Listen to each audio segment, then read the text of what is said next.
Show me the money. Looking good, but I think I'm taking too long. Back to the spot for a Glock. I took a loss over floss, but still got a knock. Money! I'm not proud, Jerry. Does that make you feel good just to say that? All right, show me the money. NFL picks for week number 9. We're approaching the halfway point of the season. Joining me today, a good friend of mine, a big fan of the Tennessee Titans. We've heard of him on the podcast before. Joe Cioffi is here. Joe, how are you? Mike, I'm good. How are you? Doing very good. And this just seems to be a runless week of people on the podcast who got engaged. Again, congratulations to Joe Cioffi got engaged recently. Yes, Lauren's a little crazy for saying this, but I'm very lucky. Yeah, so that's going on in Joe's life. That's one win for Joe. Another big win for Joe is that his football team, the Titans, picked up a win without their starting quarterback week 8 over the Texans. Derrick Henry runs for 200 yards. Like, what do you think about that game? I mean, if it wasn't for Derrick Henry, they wouldn't have scored. In the preseason, there was one point where Mike Vrabel pulled Malik Willis out of the game because Vrabel told him, "I want you to throw the football," and he kept running. And you kind of see why Malik Willis refused to throw the football, because he has 55 passing yards the other day. I know going into this draft, there's a lot of hype around Willis. I was very skeptical. This may be ignorant, but Liberty University isn't really known for developing NFL players. So I think they got very lucky beating Houston. And now we got the Chiefs. Yeah, you do have the Chiefs, but I think it's interesting where they are right now because they kind of fall under the radar because they lost the Giants early, and I think they lost their first 2 of their first 3 games. But I mean, they're sitting here 5-2. They're on top of the garbage division. This is the AFC South. They swept the Colts already, so that's a huge advantage in their column here. And obviously, again, they're in a position right now. I think they beat the Chiefs to be the number 2 seed in the AFC. So, how good is this team actually? Because it's really hard to get a read on them. Well, here's the thing. I could be wrong. I don't see any way they beat Kansas City. But after that, they got Denver and they have Green Bay. Denver at home at Green Bay, and they're also at Kansas City this week, which makes the game a lot harder. So I think at Kansas City is going to be really hard to win. But I think, hopefully, maybe Ryan Tannehill's back in the picture. But I think the Broncos and the Packers in 10-11 are winnable games. So I think if Tennessee's sitting at 7-3 at the end of Week 10, I think you're in a really good spot to at least make the playoffs. How far will they go in the playoffs is a very different conversation to me. I think the AFC is pretty well stacked at the top.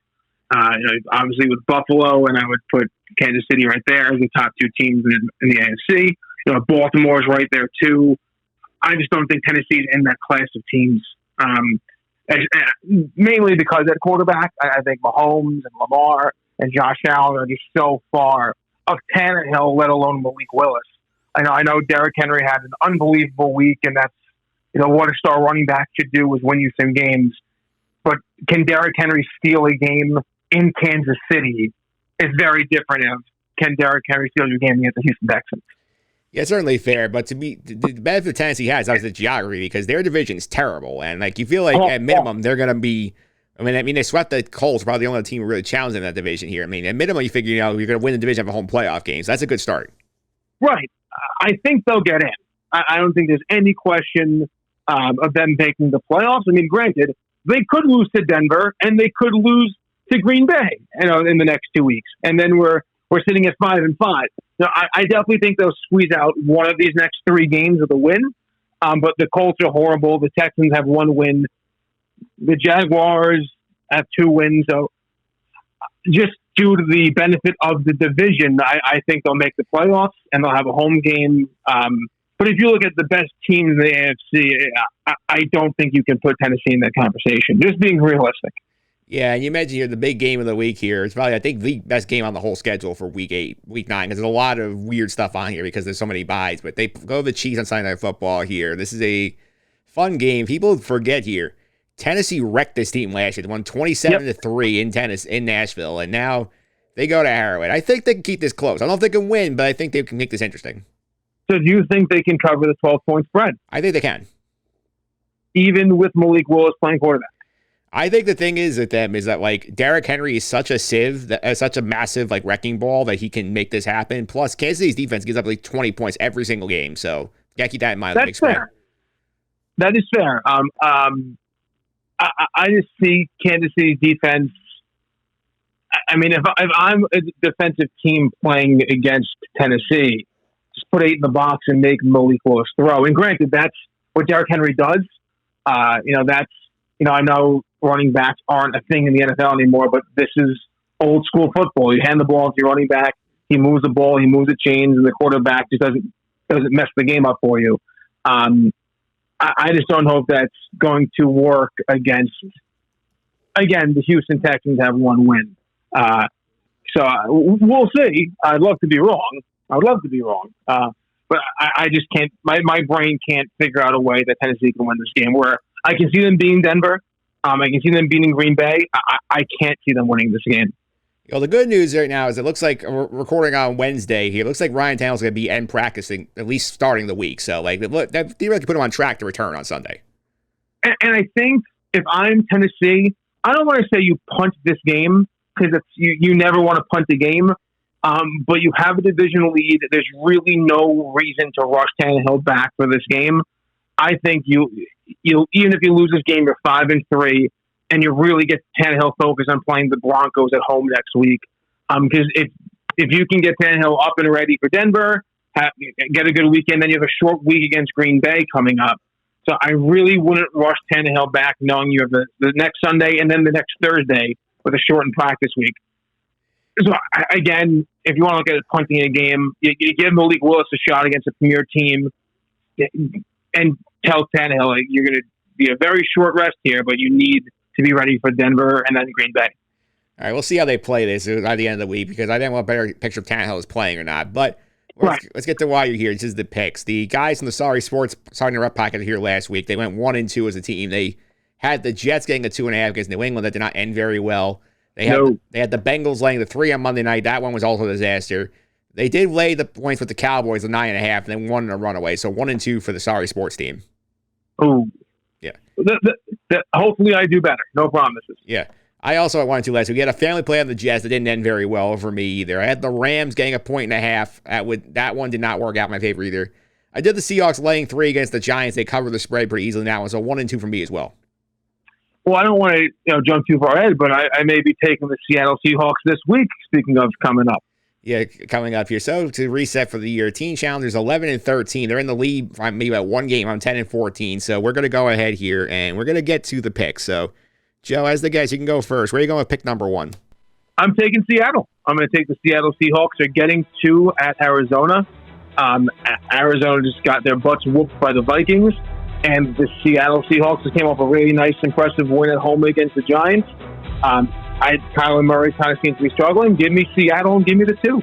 I love this pick. I think it's a very fun pick because also I don't trust Arizona worth a damn. I mean, they've been very underwhelming all year long, and Seattle's played up out of their minds. I know this game has shootout potential because Seattle's defense isn't that very good either, but you know what? Take the hot team. I like it. Yeah, I just don't trust Arizona. I mean, Kyler Murray's really struggled kind of since the middle of last year. And they need this game very badly, but so does Seattle. So give me Seattle. Give me Seattle on the road. All right, where are you going to pick number 2? I'm going to take the Baltimore Ravens. I think they're a much better team than New Orleans Saints, and it's only a 2.5 point spread. So I think it's Monday Night Football, prime time for Lamar Jackson. I think the Ravens beat the Saints in by well more than 3 points. Yeah, this is one I could see the logic. For me, the Ravens have burned me too many times a year, so I'm going to stay away from the game, but I don't fault your logic. Again, they're 5. If it was a better opponent, I'd be more wary. I know New Orleans is a different team at home. I just think they're a far superior team. All right, where are you going with your last pick? Pick 3. Pick 3. Give me the Minnesota Vikings. They're a sneaky 6-1. Another team that no one's been talking about. They're going into Washington, but it's only 3.5 points. Washington's offense is not that good. No, I don't trust Taylor Heineke to do anything at offense. And Kirk Cousins having a very sneaky good year.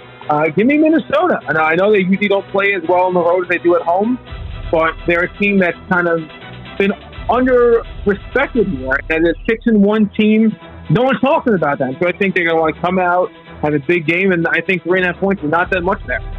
All right, those are your picks. I'm on the board. Pick one. I'm actually going heads up to you in that game. I actually love the Commanders in that spot, getting the 3.5 at home here, and here's why. Wow. I think for this game, Taylor Heineke stable the quarterback situation for Washington. He's gotten Terry McLaurin more involved in this game. Minnesota plays a lot of close games. Their last 5 games have come down to one possession, and they've won all of them. So it makes you wonder, is something going to go amiss here? Does a ball bounce the wrong way? I love having the hook at home. I think the Commanders are playing very well right now. I'll take the 3.5. I'll go heads up on that one.